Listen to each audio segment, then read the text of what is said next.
देखिए, बेरोजगारी सबसे बड़ा मुद्दा है इस देश में, लेकिन भारतीय जनता पार्टी की सरकार बेरोजगारी के मुद्दे पर बात नहीं करना चाहती। वो बात करना चाहती है कि युवाओं को नफरत की राजनीति में ढकेलना चाहती है।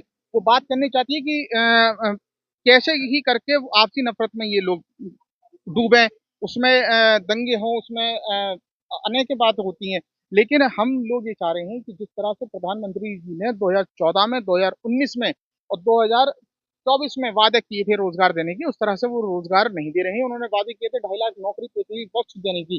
तो मैं समझता हूँ कि उत्तर प्रदेश ही नहीं, पूरे देश में नौकरी का बुरा हाल है। नौजवान रोजगार के लिए दर बदर भटक रहा है।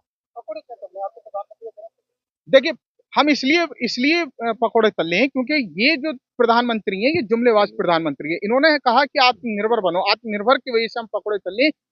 और इन्होंने 2024 में और 19 में भी ये कहा कि पढ़ा लिखा नौजवान एक अपना रोजगार चालू कर सकता है, पकौड़ा बिक के चालू कर सकता है। जब वो रोजगार नहीं दे रहे तो हम नहीं अपना रोजगार खोला। नहीं, पढ़ा लिखा युवा रोजगार, आप सोचिए, जिस युवाओं के ऊपर 20 से 25 लाख रुपए उसके माँ बाप खर्च करें, डिग्री उससे मिले, और डिग्री मिलने के बाद वो पकौड़े सीखेगा। बताइए। मैं चाहता हूँ, मैं चाहता हूँ कि मैं अपनी डिग्री को मैं तो आज अपनी डिग्री लेके आया हूँ जिलाधिकारी जी को। जिलाधिकारी जी मिले नहीं, वरना मैं तो अपनी डिग्री देता। हम जिला मुख्यालय पे तल्ले हैं, जिला कलेक्ट्रेट पे।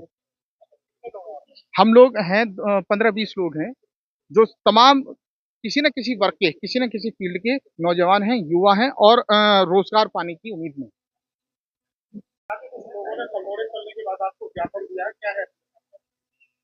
अ, सबको इस लोकतंत्र में अपने विरोध प्रदर्शन करने का अधिकार है और इनके द्वारा भी किया गया है। ये एक जो बेरोजगारी एक राष्ट्रीय स्तर का एक चुनौती है, जिस पे हम सभी लोग काम कर रहे हैं।